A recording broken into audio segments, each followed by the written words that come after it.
In Joshua chapter 6, Joshua is about to lead the Israelites into Jericho. When they got there, the walls were totally shut down. Nobody was coming in or out. But then the Lord said something, showing them that he was paying attention. And what he said was, "See, I have delivered Jericho, its king and its fighting men, into your hands." I have delivered Jericho, its king and its fighting men, into your hands. A couple things there. Firstly, God is already talking about the victory as if it's already happened, even though it hadn't.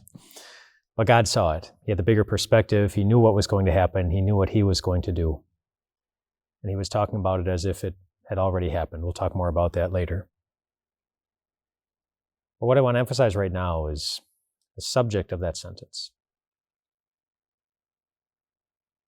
I have delivered into your hands.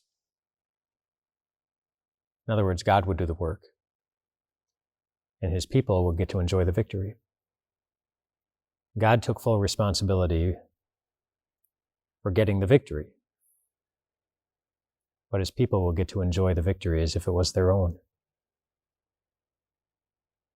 That's important not just for the Israelites in Jericho, it's important for you and me. Just imagine you're having a rough go of it. Maybe you don't have to imagine that right now. Imagine you're talking with someone and you say, "I know I'm going to be okay." And then they ask you, "Well, how do you know?"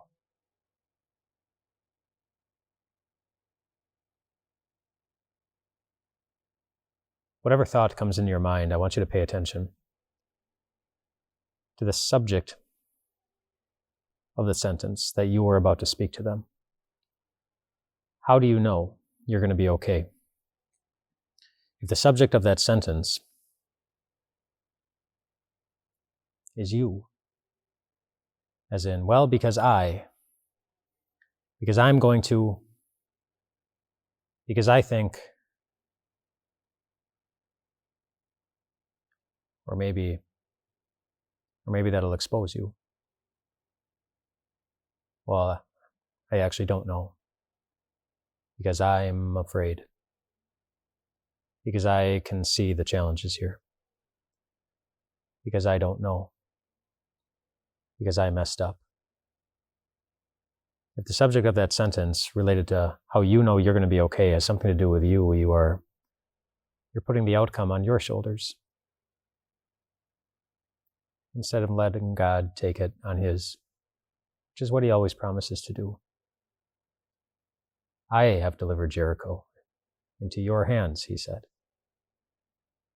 God did that, and we'll see that. But it's also the case for anything else we go through in life, because God takes the same responsibility for your entire life. And whatever it is you're going through, or whatever it is you might ever go through, that's going to make you wonder if you're going to be okay.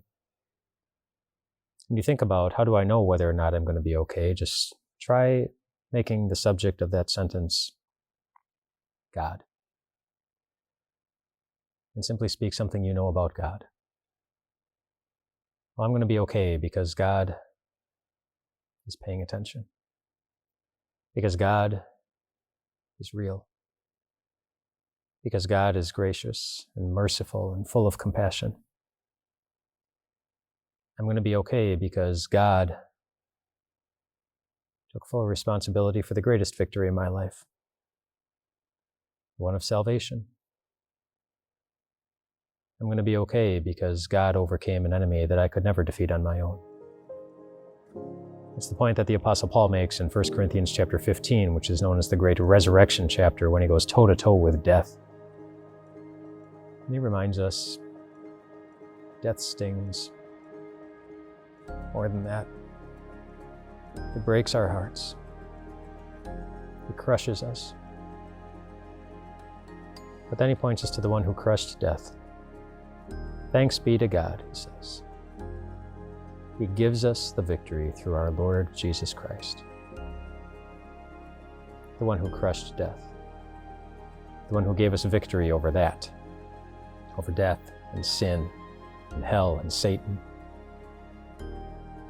And if he can give you a victory over all those things,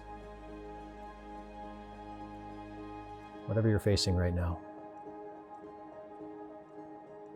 God will get the victory, and he'll put it into your hands. God does the work. You get to enjoy the victory. Always. Rest well tonight, my friends.